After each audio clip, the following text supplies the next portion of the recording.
take 5. No, but really, I'm having so many technical difficulties today, and this is after hours of wanting to record this, other things getting in the way. So this really is take 5, and hopefully 5 out of 5. Fifth time's a charm.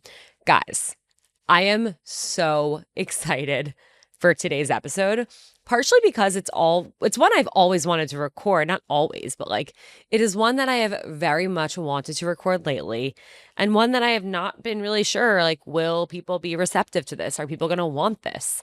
And I want to thank the listener who DM'd me last week saying, I would love an episode about your running journey. It's been inspiring to me, and I would love to hear more about it. And that made me so happy and excited. First of all, the fact that I'm inspiring anyone to run, that will always blow my mind. And second of all, just that you guys want to hear more. I've already been a little nervous of am I talking about running too much? Am I sharing my journey too much? And so to know that there are people out there who want more of my journey is just so that's so wonderful for me. That's very cool for me.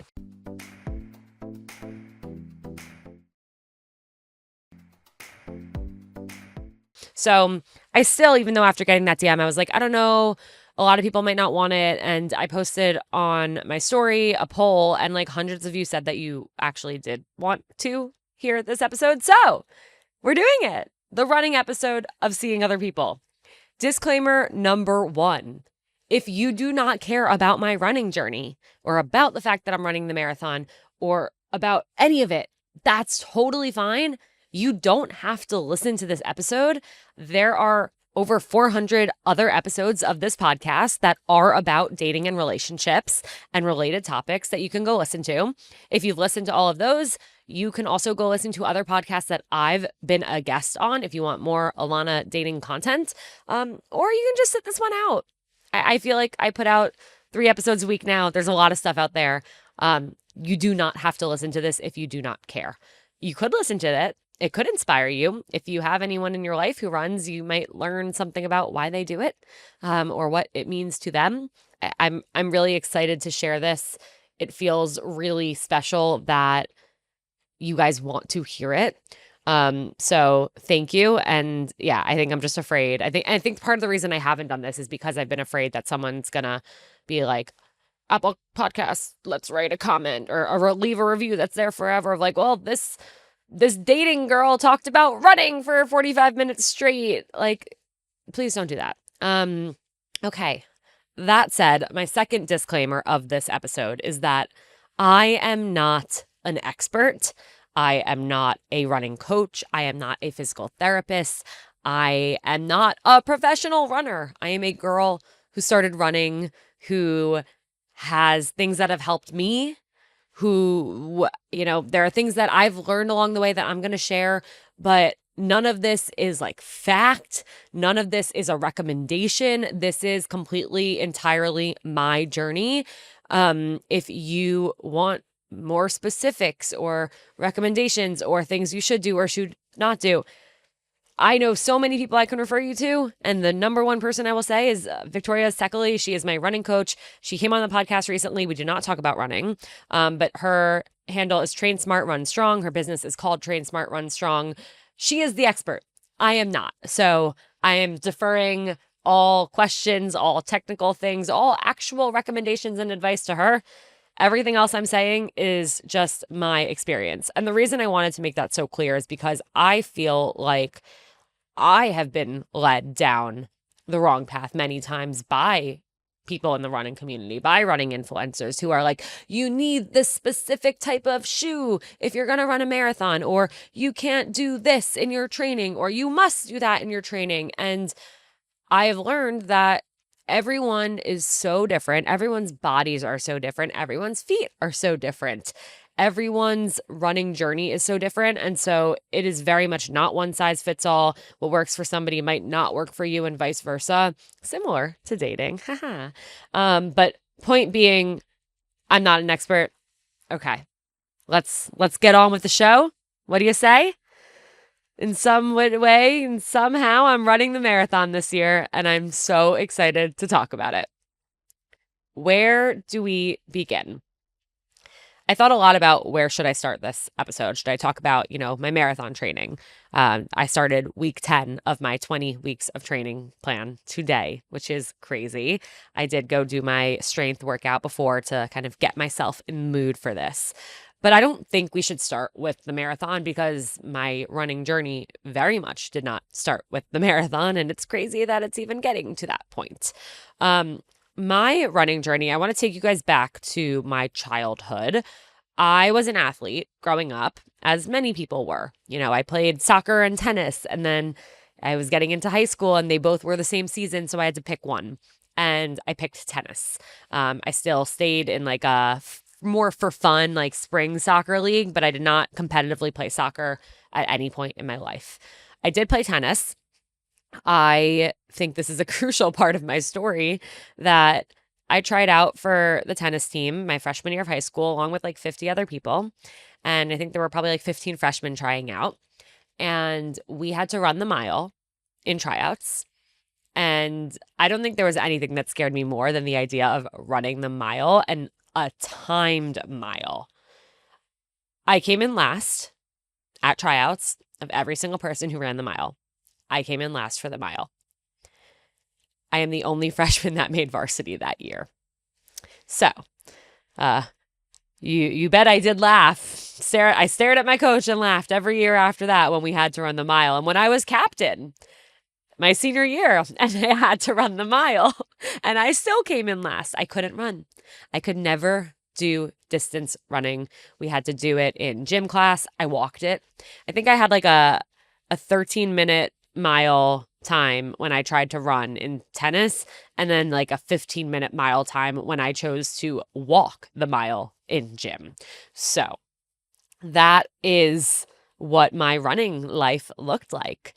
And I kind of always just believed that I can't run. My body was not built to run. I have never been able to run. I will never be able to run. I will probably never run a mile. There was a point my senior year of college where for some reason, I really don't remember why. Maybe because I was living in a house with 33 other girls. But there was a point where I got into running. And I would actually start. I started running. I would like run, walk. I would, run around campus and go back to where my freshman dorm was and listen to songs on repeat, memorizing the lyrics because that's the thing that I do for fun. But I do remember that I got into running and I couldn't believe that I could actually like kind of do it. But at the same time, I was stopping along the way. I was walking and then running. And so I feel like I remember thinking it was crazy that I was actually running, but I really enjoyed it. And I think it got me out of the house. It was something that I got to do for myself, by myself. And I think it was something that at the time I was just so proud of myself for like going and doing it. Like I would say I'm going to go for a run and like my friends and I would follow that with a laugh because that was just so crazy of a concept. That didn't last. I do remember, my first few years out of college, I feel like I maybe went for like 3 to 5 runs in 2 years of living in my first apartment in Murray Hill. And I would go along the East River. I would like walk down to like the 23rd Street entrance to the East River, I feel like. But even that was like, I couldn't do it. Like I didn't do it well. I wasn't like, wow, I can run or wow, I love this. I feel like I was more so doing it as like here's a type of workout that I can do, and like running is probably good for me because it burns a lot of calories. I don't know. I really don't know what my why was when I was running then. But again, that also didn't last long. So I really I probably went for under like 20 runs by the time I was like 25 in my whole life. And again, I always believed I could not run and running wasn't for me. It was probably around 2023, I want to say, where I got a PR person reached out to me and said, "Hey, Rumble is doing this program for the new year and you can come for free if you post about it." And Rumble was around the block from me. So I'm like, all right, well, I'm lazy. And if I can get free workout classes, maybe I'll actually go do it. And it's on my block. So why not? And I got there and I'm like, oh my God, this is a treadmill class. I don't understand. I thought Rumble was boxing. And I kept signing up for these classes and they kept being treadmill classes. And I was so confused because I would see people there with boxing gloves, but they weren't going where I was going. And I didn't see the option to sign up for those classes.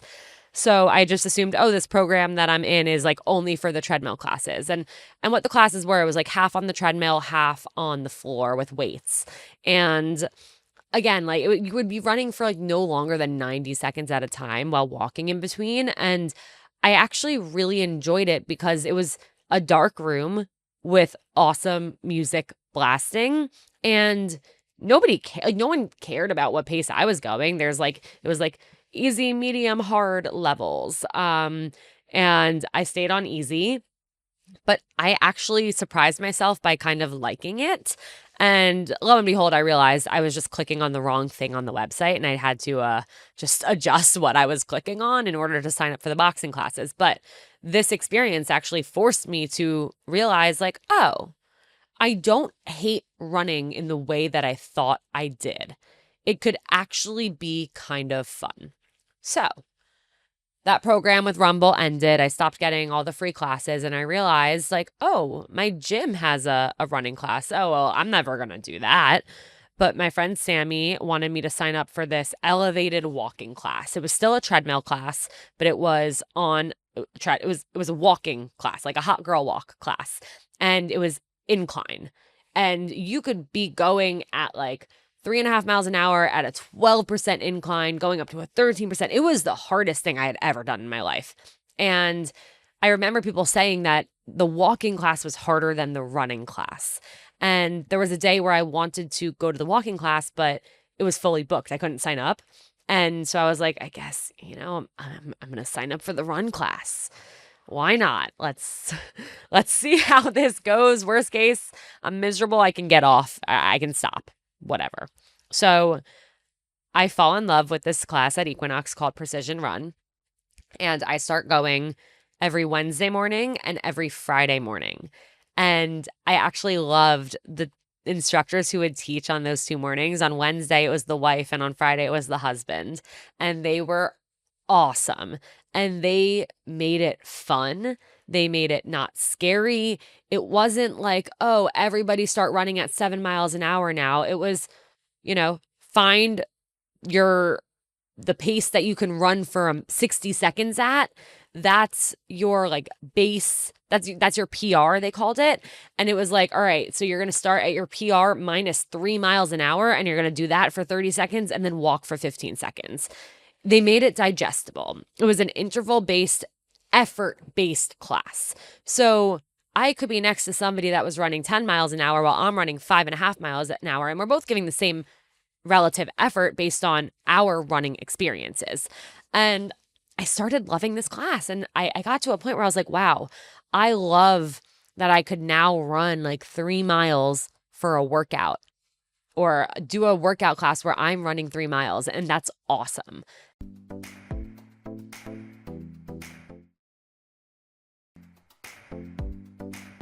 And I really enjoyed it.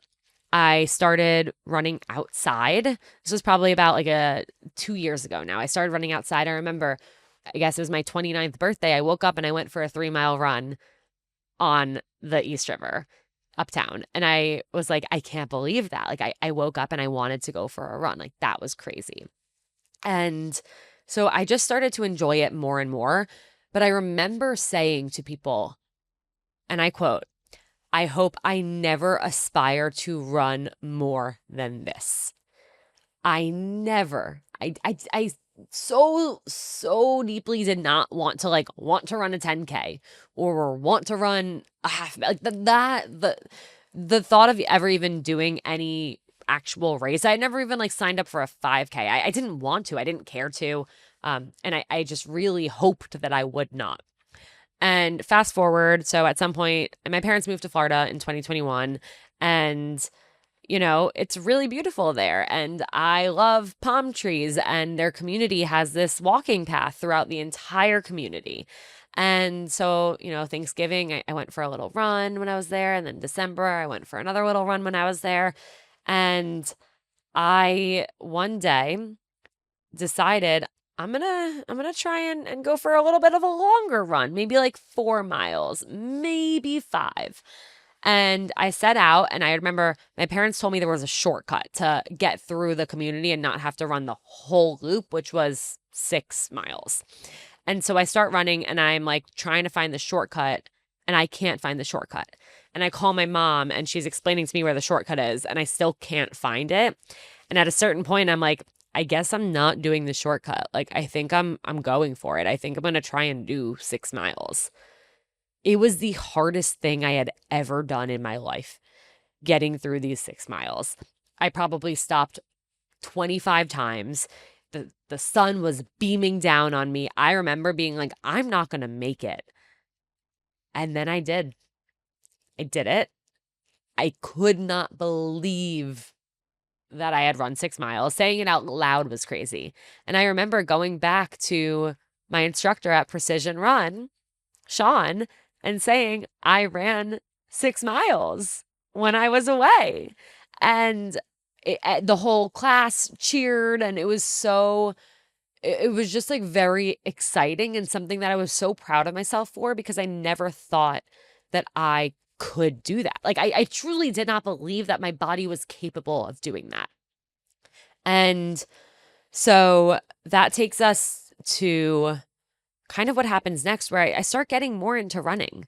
Like, I'm going to the class, I'm, doing some runs outside, but it's still, again, I don't want to run a race. I don't want to aspire to run more than this. That's 6 miles. That was a one-time thing and one time only. And fast forward, I'm back in Florida, and I said, I'm going to do it again. I want to see if I can run 6 miles again, and maybe it'll be a little easier this time. This was February of 2024. I made it about 2 miles in. I stopped at a bathroom to go pee.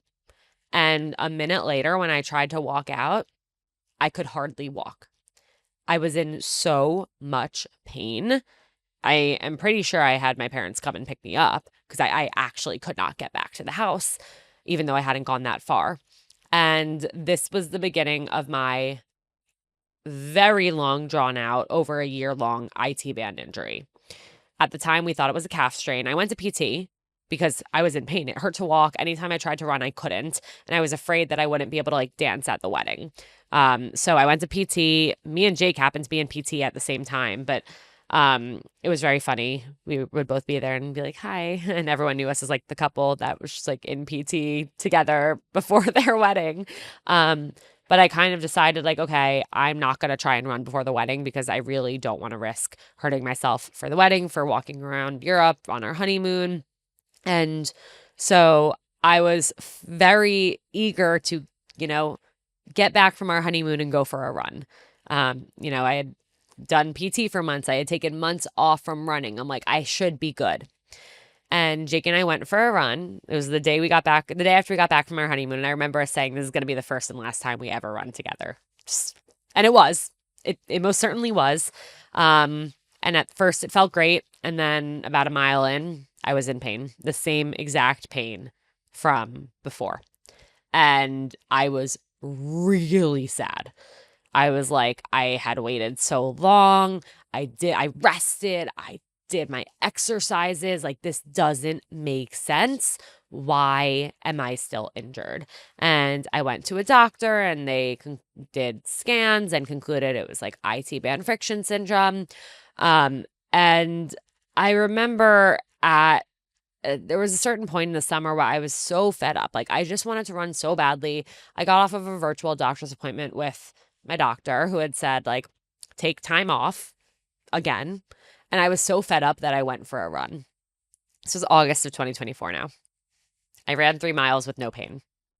And I was like, okay, well, I felt fine, so I'm going to just do this now. And that was really the start of my running journey, was that August in East Hampton, not East Hampton, Bridgehampton, I don't know, in one of the Hamptons. That August in the Hamptons, those 3 miles I ran, that set me down this path that led me here. I started running outdoors more and more and more. I got up to 4 miles. I got up to 5 miles. I was away with my family and I went for a run and I had no plan for how far I was going to run. And it was my second time in my life doing 6 miles. And the next day, I went back out and I did 7. And I was like, oh my God, I can finally run. I can do this. I love this. This is incredible. A month later, I was on a run and I made it to 8 miles, but I probably should have stopped at 2 because I was in more pain than I had ever been in. And I was like limping. But I so badly like wanted to do it that I kept fighting through. And anyways, that was the last run before I really start my like recent injury period. So that was November of last year. That was when I went back to the doctors. I got x-rays, MRIs. I ended up in PT for 5 months starting January. That's this year. And I was really upset because at that point I had signed up for a 10K in December. And my friend Allie and I had talked about let's sign up for a half marathon. And we signed up. And I think part of it was because I couldn't run for so long, I wanted to run so badly. And so we signed up for the Central Park Half Marathon in the end of February. And I remember going to the doctors in December and saying, I have a half marathon at the end of February. Will I be able to run it? And my doctor said that she thought that I could and that I should go to PT and do a structured return to running plan and that I would be okay. That most certainly did not happen. I was in PT from January until May of this year. I love Spear Physical Therapy so much. Shout out to my amazing physical therapist, Jackie, who like never gave up on me, truly. Like week after week, I was there and she's like, we're going to figure this out. Because at a certain point, like, I wasn't running. And anytime I tried to get back into running, I was in pain. And at one point I tried seeing like 3 other physical therapists because everyone was like, you got to go to this person. You got to go to that person. They're the best. They're the best. And I'm spending so much money on physical therapy. The one person I really stayed with was my physical therapist, Jackie at Spear. And it was so frustrating. All I wanted to do was run and I couldn't because every time I tried, I was in pain. And the 10K came and went and couldn't do it. My friends did it. The half marathon came and I was so happy to cheer Allie on. And it was so inspiring seeing her do it. And I loved like supporting her and being there for her. It was so hard. I was so sad that day because it also should have been me running that.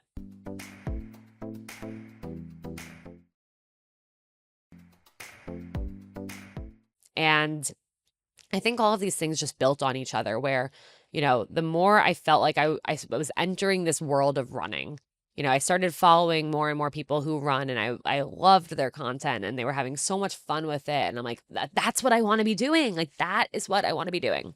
And I couldn't do it. So anyways, I sign up for the next half marathon that I can sign up for, which was the Brooklyn Half in May 17th. And I'm like, all right, every week I'm like, I'm going to run this half marathon. And every week I would try and run and I would be in pain. And we got to a point like with my doctors, my physical therapist and the other physical therapist I was seeing where it was very like, I probably won't be able to do this. And that was very sad. I was really bummed. I was really upset. I didn't know what to do. I got up to like I started running again finally. I started doing like 1 minute on, 1 minute off, 2 minutes on, 1 minute off, 3 minutes on, 1 minute off. And eventually I joined this like weekly running group and it was like a group with coaches and specific runs and the coach was like, all right, like, here's the run that we're going to do. And I said to him, I'm like, I'm kind of in a return to running thing right now. Like, I'm not supposed to run straight. I'm supposed to do intervals. He's like, well, if you're here, this is what you're doing. Like, I don't recommend doing that here. And so I was like, okay. And I was not sure how that was going to go. I was not sure if I'd be able to do it, but I ran 4 miles without stopping, and it was actually the best that I felt. And so thank you, Coach Allen. Not that you're listening to this, but that was a huge moment for me of like, wait a second, I can run. I have returned to running. And I have been holding myself, I don't want to say I was holding myself back, but I don't know. I wonder, there were so many different moving pieces in it that I don't know like what really quote unquote fixed me. Maybe it was the PT, maybe it was the rest, maybe it was all the different things, but I finally returned to running and I started training for the half, and I got my long runs back up. I did 6 miles, I did 7 miles, I did 8 miles, and I did a 9-mile long run. And I think I like cried at the end of it. I could not believe that I did it. And then I was in pain again. And we're about a month out from the Brooklyn half. I'm like, this is a literal joke. This can't be happening. I did not go through all of this again to be injured, to again not run the race that I signed up for.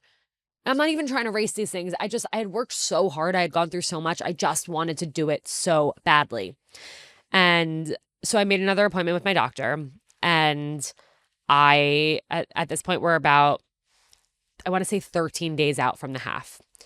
And I said, should I do this or should I not go? Like, should I go to the half or should I not go? And my doctor said, I want you to go. I want you to go and see if you can do it. And if you can, do it. If you can't, don't do it. And I was like, wow, okay. My doctor thinks I can do it. I'm going to go do it, or at least I'm going to show up. You know, at a certain point, my goal went from finishing the half to getting to the starting line, because I had to stop after my 9-mile run. I had to stop training. I did not run after that until the half. And that was a month later. And so the night before the half, I was like, okay, I'm going to go. Actually, no, let's back up. 2 days before the half, I was like, all right, if I wake up on Saturday morning feeling the way I feel right now, I'm going to be good. I can run it. The day before the half, I said, wow, if I wake up feeling the way I'm feeling right now, I may as well not go. That is how touch and go my pain was. And sometimes it would happen just from walking, or I would wake up and I'd be in pain. I wouldn't even have run. And so it was so hit or miss. I woke up the morning of the half feeling great. By the time I got to the subway to go to the start line, I was in pain. And I was like, I don't think I can do this. But you know what? I've been up for an hour. I got ready. I fueled. I hydrated. I'm here. I may as well go and try. So I get in the corral. I start the race. And I'm like, okay, I started this. Check that list. Check that goal off the list. I started a half marathon. And then I was like, well, now I have to finish it. Now I'm here. I can't just start. I have to keep going. So I did it. I ran the Brooklyn half. The first 5 miles, I felt great. The next 7 miles, I was like, this is the worst thing in the entire world. My inner monologue during the half marathon was the funniest thing that has ever happened to me. I was questioning everything. I'm like, hold on. This is horrible. Why did I sign up for this? Wait a second. I didn't just sign up for this and wake up early for this. I paid money to be here. I paid money to be miserable, to be running in this horrible, hot, humid weather on this really boring road that never ends. Wait a second. All of these people around me, they also paid for this. We are voluntarily torturing ourselves. Oh my God. I'm signed up to run the marathon. Can I back out of that? I haven't announced it yet. I haven't told anyone. There's no way, because if I run the marathon, first of all, it's the marathon. I have to do twice this distance, but I also have to do this distance plus plus plus plus plus on so many training runs. Absolutely not. I never want to run again. This is horrible. I crossed the finish line. And that night I was looking up more half marathons that I could run because I wanted to do it again. And apparently that's the way it goes. So I did it. I ran the Brooklyn half. And then I announced that I was running the New York City Marathon on the Planned Parenthood of Greater New York team. And I think once it was out there, I felt better about it. Again, like I did feel like, oh my God, I want to run more halves. I want to do this more. Like, even though in the moment during it, I was like, this is terrible. I also recognized that like the conditions of the day were awful. I hadn't run in a month. I really wasn't sure if I was going to be able to run. And I think for so long, I thought I couldn't do it that I just assumed I wasn't going to be able to do it. So anyways, I did it. Can't say it was the best day ever, but then I started hearing from people that the Brooklyn half is harder than the marathon. I'm like, oh, well, if I did that, then I can do this. Because, the Brooklyn half is boring. The Brooklyn half always has bad weather. The Brooklyn half, the course is like not great. It's so humid. Like the marathon, you have all the energy. Everyone's out cheering. You've trained for so much longer. Your body's so much more prepared. I'm like, okay, it all makes sense. So like, let's do the marathon thing. And I will say, I don't think that I actually thought I would make it to marathon day.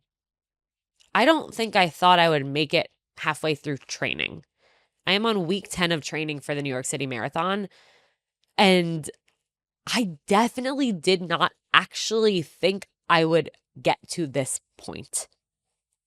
I woke up on my first day of training in so much pain, and I hadn't run for weeks, and I hadn't been in pain for weeks either. And that was just like the world, like the universe saying to me, like, ha ha ha, you're right. You thought you can't do it. You actually can't. That was the day that I reached out to my run coach, Vicky. And it's so interesting how much has changed since I started working with her. I wish I had sooner. I really do. And this is not like an ad for her. I pay in full for her services. There's no partnership or anything like that. But working with Vicky completely changed everything for me. I think what I realized was there were so many parts of my training that I wasn't doing in the right way for me, for my injury, for my body, that were holding me back. And I will share a few of those things. Again, like I said, I'm not an expert. This is just what worked for me.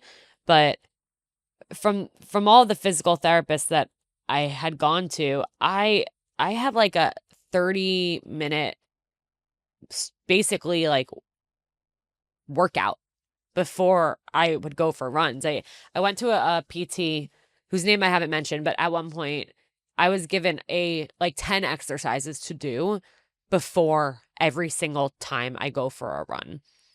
And now my pre-run warm-up, I get dressed, I fuel, I walk, I jog, I run. I was overworking my legs and it was flaring up my injury. Doing all of this work, putting all of this pressure on my IT band, on my calf, on my knee before I went for a run, it was exhausted by the time I actually got to the run. And so there was no point up until then that like I was ever actually running on, like I wasn't like giving my legs the opportunity to actually work to their capacity because I was fatiguing them first. So I stopped doing actual warm-ups. And my warm-up is I walk and then I start off slow and I run. And that's it. That was one thing that we changed immediately when I started working with Vicky. The next thing that made a huge difference, and when I started with her, she was like, it's going to take time for me to like figure out what's going on with you. Like, I want you to send me a bunch of videos of doing this and that and the other, and like write notes after each run. But the one thing that is in our control is fueling. And I want to make sure that we fuel the right way from the start so that fueling is not our problem. That's one thing that's in our control. So let's control it. And, fueling in my mind, I'm like, okay, like carbs. Yeah, we're told to carb load before a race. So I'm like, okay, like carbs, protein, because if you're working out, you should have protein. And then the gels, like I ate a honey stinger waffle before the half, and I took a gel and a few like energy gummies during the half. So I'm like, yeah, fueling. I got it. Long runs, fueling. No. I learned very quickly that I should be fueling for every single run. I will share the exact way that I fuel. Again, I would encourage you to consult somebody who is an expert who can actually, cater this to you and your body's needs. But for me, how I fuel and how I work nutrition into my training, it is an exact science. Before I have to, or I do consume at least 30 grams of carbs 30 to 60 minutes before I run. During my run, I consume 60 grams of carbs every 60 minutes. And after my run, I consume 40 to 60 grams of carbs and 10 to 30 grams of protein within 30 minutes. So, carbs before, carbs during, carbs and protein after.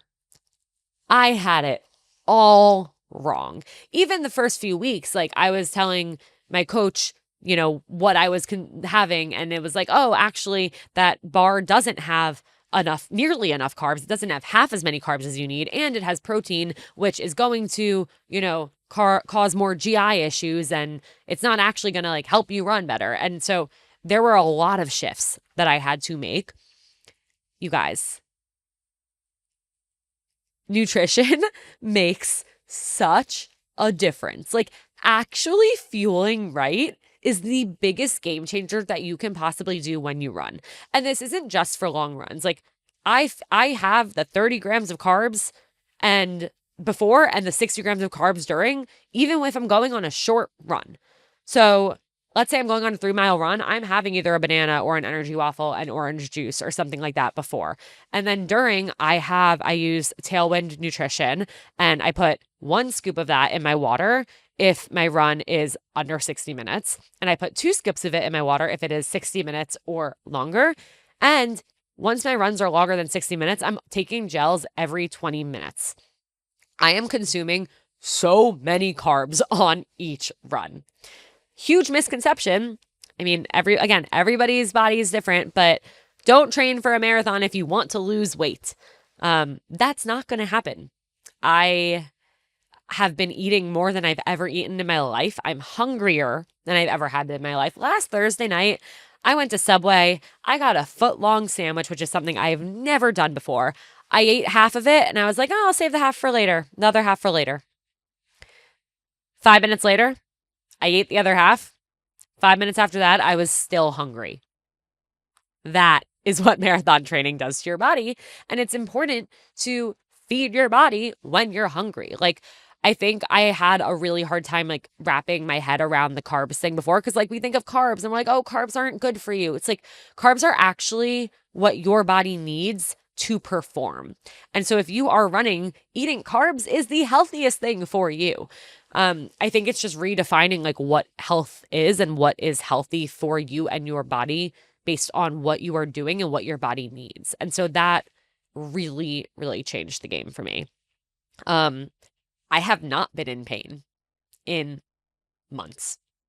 And that is so crazy. The fact that I, can say, oh, I have a 4-mile run today, and I go and I do it, and I don't have to worry of, am I going to start being in pain? Am I going to have to limp home? I mean, I used to run basically in circles in my square block. Or like I would go like one square block away and just like weave through the streets because I was so afraid that I would get hurt and I couldn't be too far away from home if I had to limp home. I did that for months, and now I'm crossing bridges. Now I'm going to different parts of the city. Now I am just running and exploring. I think I've actually like learned so many cool new things about New York City, about other places that I've been in. I think one of the coolest things that I've gotten to do is explore other cities and places via running. You know, I was in Portland, Maine for a bachelor party in July, and I had an 8-mile run. And at first I was like, this is so crazy. I'm going to be the girl who wakes up early on a bachelorette party to run 8 miles. And I had only ever run 8 miles like twice before. So the idea of doing that was so scary to me, but I did it. And it was so cool to explore a different neighborhood. And I ran in Idaho and Wyoming. I ran in LA. I'm going to run in Montreal. I'm going to run in Italy in October. Like, it is so cool. I can't wait to be at the end of training and look back on all of the different places that I got to go for runs in because I decided to do this and because I decided to, you know, push through and not give up and keep going. So I think that's one of like the million things that I have come to love about running, is just the fact that like you can explore places and discover new things on your own feet. I did not expect to talk about this as much as I did. I know we're already like 40 minutes into this episode plus ads, so a little bit longer. This is like only the beginning. So I did get a lot of questions. I want to actually just try and go through some of those questions so I really hit on all of the things that you guys want to hear. But as all of my journeys are, this is just there's no long story short of it. I feel like this is my one time to really go through my whole running journey, and I wanted to catch you guys up to speed on how I got here, because I didn't just say I'm going to run the marathon and I'm going to like, or I didn't just start running and love it. Like, I think so much happened where I wholeheartedly believe had I not gotten injured, I would not be running the marathon. Had I not gotten injured, I would not have so badly wanted to run, where I was willing to push through the months of PT, the months of resting, the next months of PT, the next months of resting. Like I was in like so many cycles of this where I kept being injured. And the fact that I'm now, I mean, I ran 14 miles like on my long run last week. I have 16 this week. Like, and I'm not worried. Like, my worry isn't about, am I going to be in pain? My worry is about like, oh, this is going to be hard. I hope it cools down a few degrees, or like what's my route going to be? What bridges can I run over to get that elevation training in? Like, there's just so many nuances of it that are so cool, of like where I started, you know, the hoops I had to jump through and where I'm at now. Okay, let's get into the questions. How do I ease in and make progress without overwhelming myself? I think honestly exactly the way I did. Like, find something that works for you. Like, for me, it was the Rumble training running, and then it was the precision run classes. Like, you don't have to set out to run 10 miles. Like, again, you might never want to run 10 miles. You might never run 10 miles, and that's okay, because that's not a normal human thing to do, and you absolutely don't need to unless you want to. I'd say start with little goals. Start with, you know, running a mile. Or even I do a weekly marathon training group, and there's 5 groups, like group 1, 2, 3, 4, 5. Like, 1 is the fastest group, 5 is the slowest group. I go in the slowest group, and even in my group, there's a coach that does like walk run intervals for people who want to do that. So you don't have to put pressure on yourself to just like run a mile straight through. You don't ever have to do that. Do what makes you enjoy it. Like, do whatever makes you find joy. You know, maybe you want to run with a friend, do that.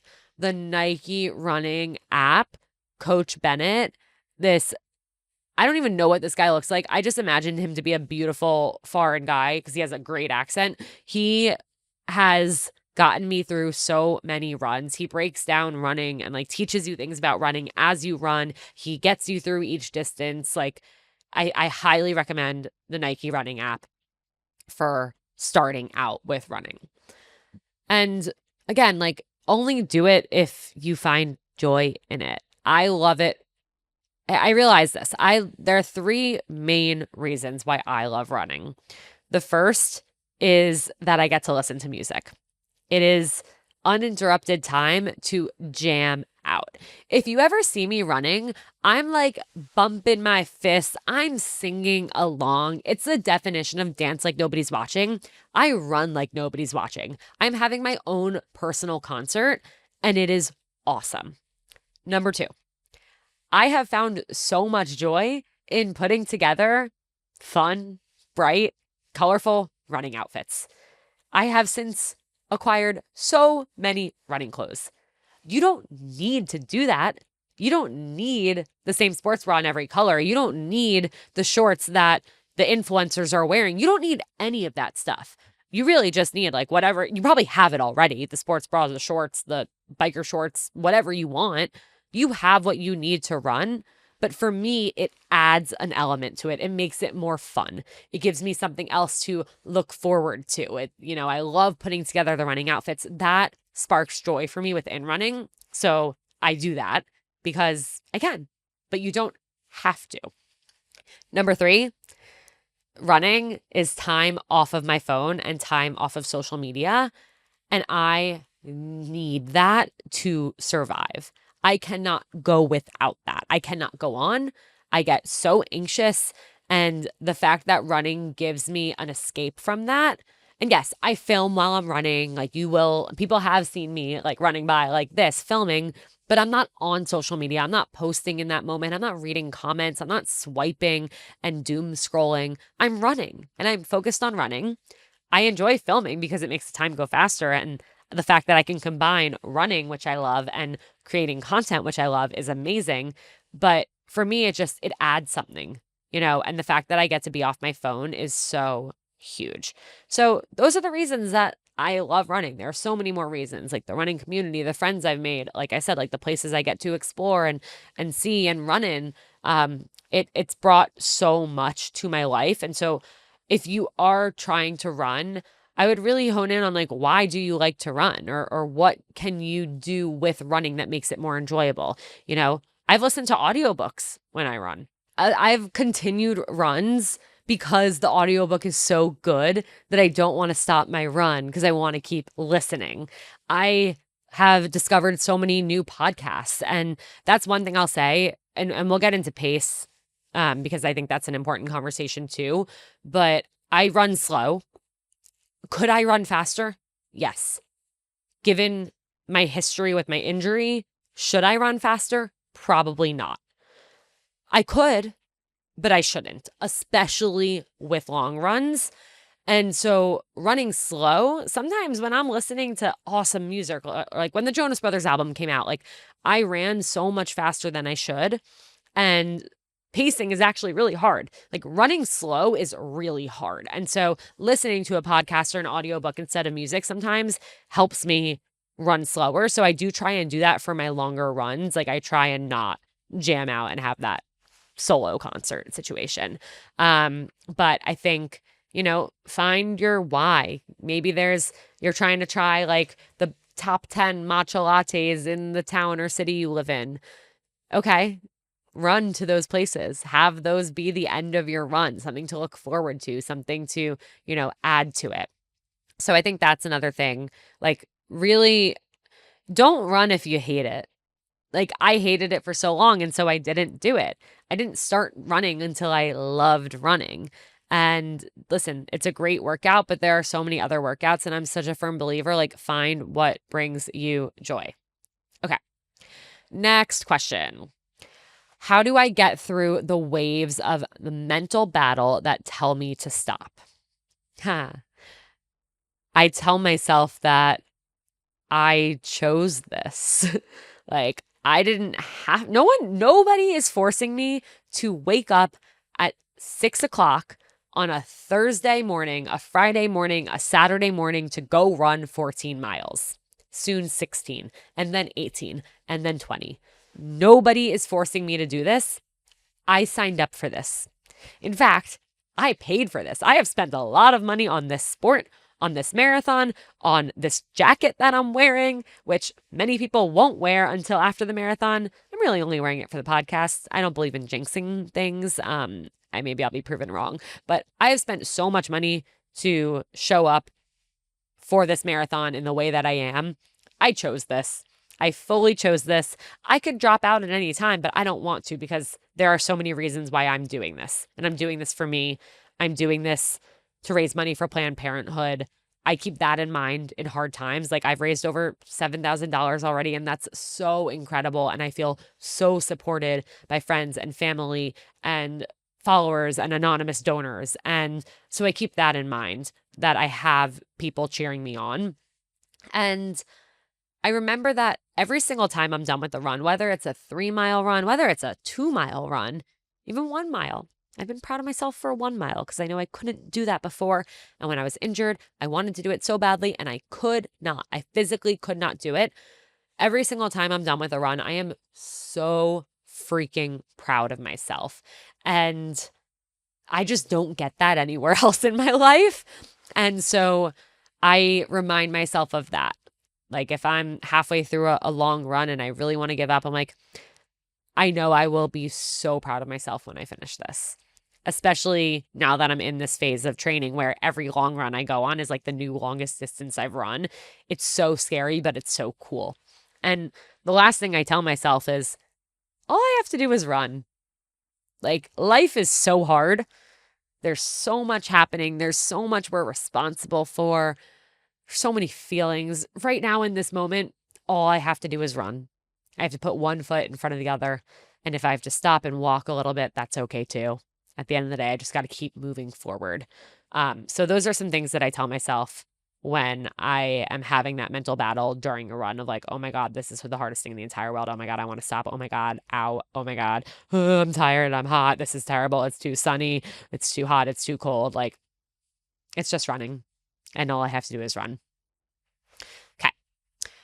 Did I get fitted for running shoes / how did I find shoes that didn't flare my injury? Yes. Okay. So when I got my first pair of running shoes in August of 2023, my Jake's parents got them for me.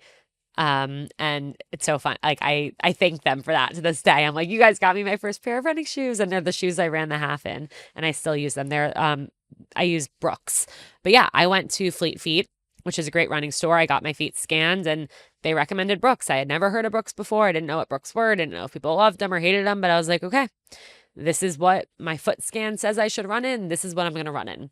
I have since learned, there are certain like specs of different shoes that are better and worse for my specific injury.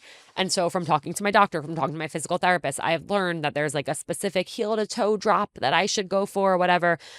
Anyways, my Brooks are a great shoe for me. And I, to this day, primarily run in Brooks. I've tried different brands. I love mixing it up, especially with like colors and styles because I like matching my shoes to my outfits. But at this point in my training, I'm really only running in like 2 or 3 pairs of shoes, and they are all Brooks that are right for me and are less likely to lead to an injury flare-up.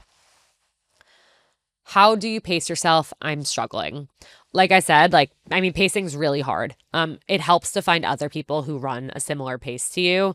I also do not know what I would do without my Garmin watch. It tells me if I'm running too fast or too slow. It like literally vibrates and beeps if I am running too fast or too slow. I have a range, like a pace range programmed in for my runs. And so it does a really good job of keeping me in range so that I don't run too fast or too slow. But like I said, like listening to a podcast helps me stay slow. And I know sometimes I will want to run a little faster because I'm just in the mood to. And I think as long as it's like for me, as long as it's like on a short run and I'm doing it because like I'm in the moment, I'm like having a good time, like it's fine. But yeah, pacing is really hard. And I think it's just something that you get better at with time. Like I definitely am not perfect at it. If I didn't have a watch, I have no idea what pace I would run at. Similarly, and I think this is a really important question. How do you deal with not comparing yourself to others when it comes to running? I struggled with this for the longest time. If people would pass me, I'd be like, well, they're better than me. I have to speed up. I can't let people pass me. I could have been running next to actual professional elite runners. And I'm like, oh, well, they're running faster than me. I got to speed up because that says I suck and they're great. I also have been very competitive with myself in the past where, if I ran 3 miles in 30 minutes, then every time after that I would run, I couldn't let myself run 3 miles in more than 30 minutes. In fact, I had to beat my time every single time. Same thing with on the treadmill class. Like I tried to get faster and faster and faster, and I cared so much about pace. This changed last year. I went for a short run. It was not short. At the time, it was so long. It is long. It was a 4-mile run. 4 miles is 4 miles. It's a lot of miles. I went for a 4-mile run with my friend Erica, and she was training for the marathon. And she said something along the lines of like, I feel bad sometimes running with other people because like I run slow. And I'm like, oh, like, that's fine. Like, I don't even know if I'll be able to do the 4 miles. And she's like, no, but like, I really like, I run slow. Like, you don't have to like run my pace. And I'm like, what pace do you run? And she's like, I'm running like a 12:30 mile for the marathon. And I didn't think anything of that. I'm just like, okay. And so I ran with her that day, that 4-mile run. No part of me at that time thought that I could run 4 miles. And I did. I ran 4 miles like without stopping. And that was because I slowed down. And that was a huge, huge turning point for me where I unlocked this idea that, oh, if I run slower, I can run farther. I can run faster if I want to. I'm going to be so much more tired. I'm going to have to stop sooner. I'm going to like run out of gas if I do that. And so now I'm just like, I don't care. I truly do not give a shit about my pace, about anyone else's pace. If you run a 7-minute mile for the marathon, amazing. If you run a 16-minute mile for the marathon, amazing. You're still running 26.2 miles, and that is incredible. If you run 1 mile at 8 minutes, or you run 10 miles, I don't care. I do not care what your pace is, and I do not care what my pace is, because the fact that I am getting out there and running and doing these long runs and training for this marathon is unfucking believable to me. And why the hell would I be hard on myself for what pace I'm running it at? No, I'm not dealing with that. If I'm running this marathon, like I remember actually this pissed me off so much. It was the morning after the Brooklyn half, and I went to this like stretching place to do the like recovery compression boots, which feel really good. And the guy next to me in them, like we were both wearing our Brooklyn half shirts, and he was like, oh, like, what was your pace? Like what time did you finish in? And I was like, oh, like it was my first half. Like I really like wasn't trying to run a certain pace. And he was like, oh yeah, but like what was your time? I'm like, 2 hours and like 28 minutes. He's like, nice. Mine was like 1 hour and 40 minutes. I'm like, I didn't ask. And I was like annoyed that he like doubled down on asking me what my pace was. Cause I'm like, I just told you I don't care. And I didn't try to run a certain pace. And that was me coming off of, I didn't know if I'd be able to get to the starting line of this thing. And I'm so freaking proud of myself that I ran it. And now I felt judged by like this random man that I had never met. And it I think just further like hit the point home for me of like, it doesn't matter. It doesn't matter. Why? Why would anyone else's pace impact me? It truly doesn't matter. The only time pace comes up in conversation with people now is when I'm meeting people and we're talking about like training for the marathon and what pace we're running so we can learn if we should be going on training runs together because it's more fun to run with other people. And when I meet somebody who's like also trying to run the marathon around like 11-minute mile or like 11 to 11:30, I am so overjoyed because I'm like, yes, we can run together. And that's it. That's it. I don't care about someone's pace. I don't care if people care about my pace. I like comparing myself to others, like, yeah, there's always going to be people faster than you. There's always going to be people stronger than you. There's always going to be people who have run more marathons than you or who have done anything in life more than you, because that's the way the world works. People start things sooner. People are more skilled in different ways. Like, it doesn't matter. For me, the fact that I'm doing this is insane. Even if I get injured, if for some reason I can't make it to the marathon or I make it to the marathon, I don't finish, I still have so much to be proud of myself for because I started this process. I made it to the point I'm at in this process. My mentality about this process has changed so much in such incredible ways. So what else matters? I think so much good has come of this. And I'm just so proud of myself, like for the mentality that I have, for the grace I've given myself, for being proud of myself, for having fun with it. And yeah, I think that's really what matters at the end of the day. All right, let's do a few more. What is worse, running or dating? Be honest. I mean, listen, I think there are a lot of similarities. Like, I really do think there are so many overlaps with running and dating. And I think that's one of the reasons why I love it. Like, both are really fucking hard. Both are so hard. And with both, you might think you're like onto something great. Like, I thought I was training for a half marathon and then I got injured. And I didn't just have to like sit out. I had to like sit it out, watch other people run the half marathon that I had wanted to run, go through physical therapy, heal, still give myself time, still be patient with myself, still, try running, be in pain, have to stop, try again, be in pain, have to stop. Like, I think there are so many overlaps that I didn't expect. I'll always be like on a run and like I'll think something about running. I'm like, oh, I could tie this back to dating. And then I'm like, oh my God, people are gonna get so annoyed with me if like every time a dating concept comes into conversation, if I'm like tying it into like a running metaphor. So I try not to do that too much. I'm sure I have a time or two, but they're both really hard. They're both really hard. They're both worth going through the process of it. You'll get your ass kicked by both for sure. But there's, I think, a lot of fun and a lot of joy to be found in both dating and running. Oh, this is a good one. How do I balance training with running for joy? That's a great question. I think for people who are struggling with this, like, I actually really admire people who run to run and have never ran a race.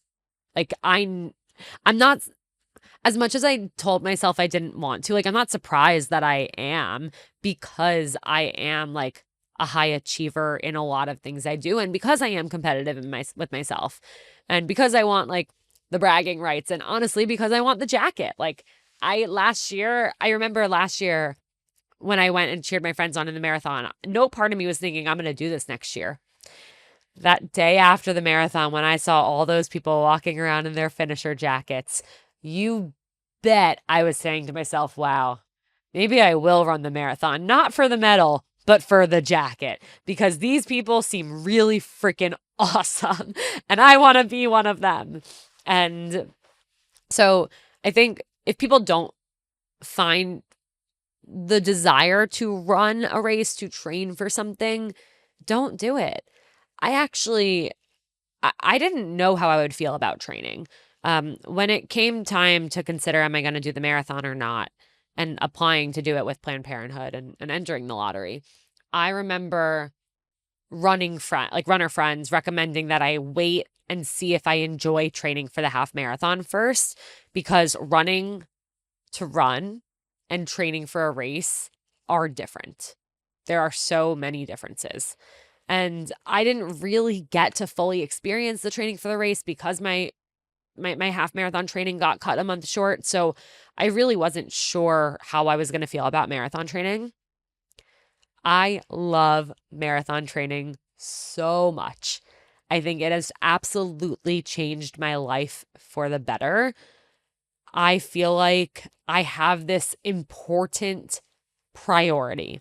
I have this thing that in some ways is out of my control. I can't control if I get injured, but I can control if I show up. I can control if I wake up and get out of bed and go for the run when I'm tired. I can control, fueling and setting myself up for success. And what I have found, honestly, is that because I have this number one priority and this thing that I so badly want to work towards in the best way possible, everything else feels lighter. Something's not going great with work. Okay, I got my long run done. I did it. I accomplished this thing that I didn't know if I was going to be able to do. Like I did it. If, some things gets canceled that I was really excited about. All right, well, guess what? I've made it through 10 weeks of marathon training. Well, I've made it through 9. I'm starting 10.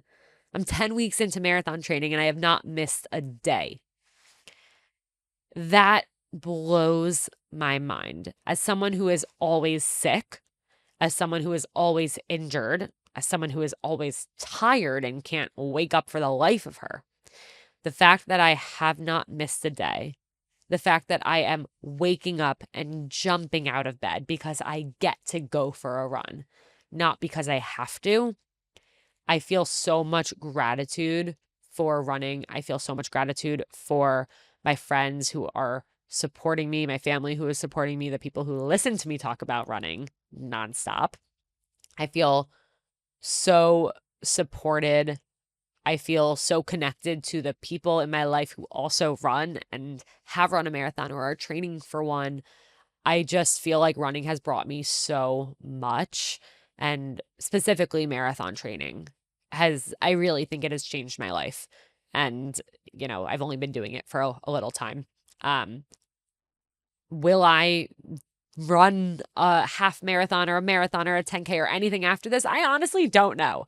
I have no idea if I am going to continue this. Will this be my first and only marathon? Maybe. Will I try and run a marathon in a different city next year? Maybe. I truly don't know. Will I take years off from running and get back into it later?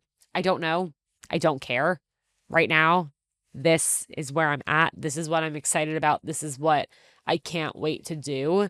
And I love that training has me focused on a goal, and that every step along the way, there are so many like micro goals. And again, this ties back to dating wins. Like I'm telling you guys, there are so many similarities. Like even if, let's say I don't make it through like my long run this week, I don't make it through my 16-mile run this week.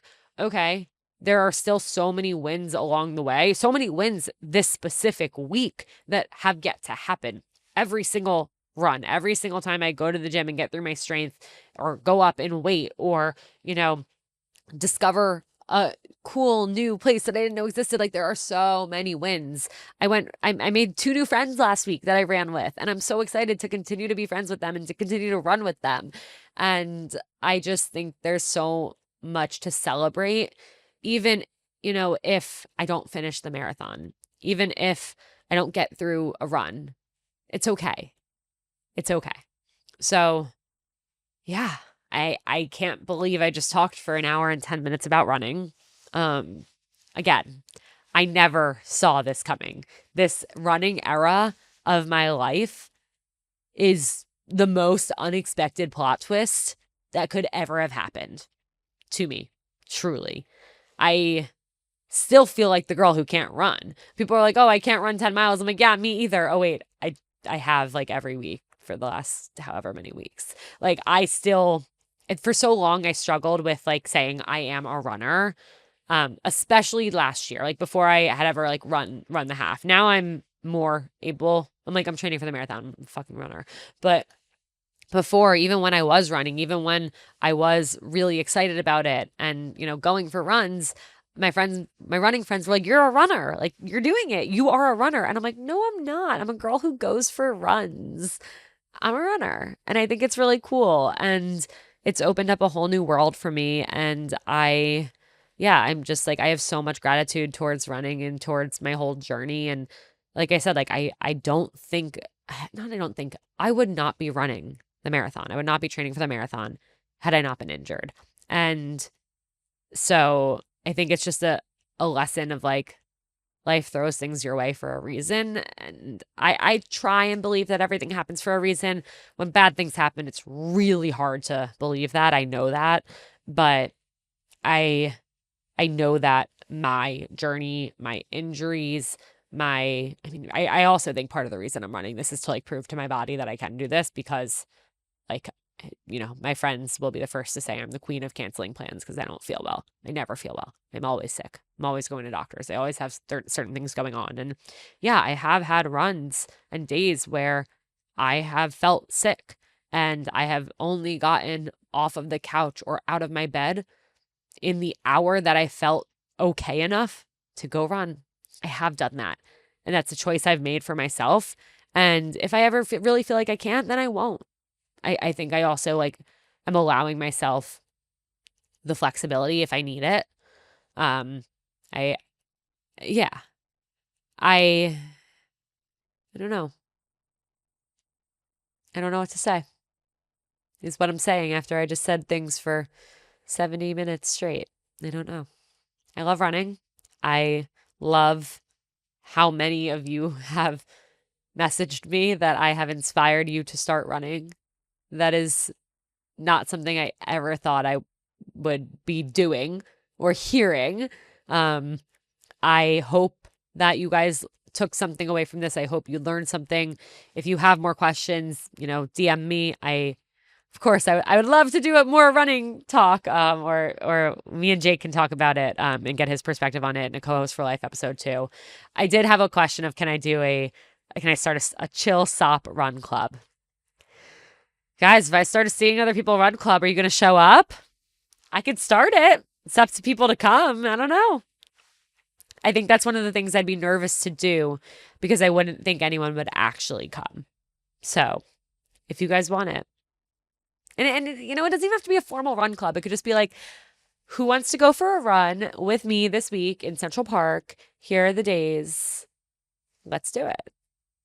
I would be very down for that. Okay. If you guys, if you have any follow-up questions, shoot me a DM, or an email. If you would love to donate to my Planned Parenthood fundraiser, I would absolutely appreciate that so much. Every single dollar counts. It is so important. And I honestly, I'm so glad that I'm running for Planned Parenthood rather than having gotten just a bib from the lottery. It adds such a layer of importance to this and meaning. And I feel so tremendously grateful. I know I would keep saying that, I really do, for everyone who has donated already. So even if you want to donate $5, the link is in the show notes of this episode, and you can find it anytime at the link in my bio. It's always there. So yeah, I hope you guys loved this. If for people who don't like running and ended up listening to the end, thank you. Maybe you'll try a run, and if not, that's okay too. It's so personal. And you might hate it one year and love it the next. I'm sure I will hate it again in the near future, maybe tomorrow. But yeah, thank you guys for, encouraging me to do this episode. I think I sometimes forget that, yes, this is seeing other people, but yes, this is also my podcast, and I can talk about things that I want to talk about. And not everyone has to listen. If people don't want to, they don't have to. But I really appreciate the people who gave me the push to do this episode, because this has brought me an immense amount of joy, and I thank you. Okay, I'm gonna go now. Love you guys.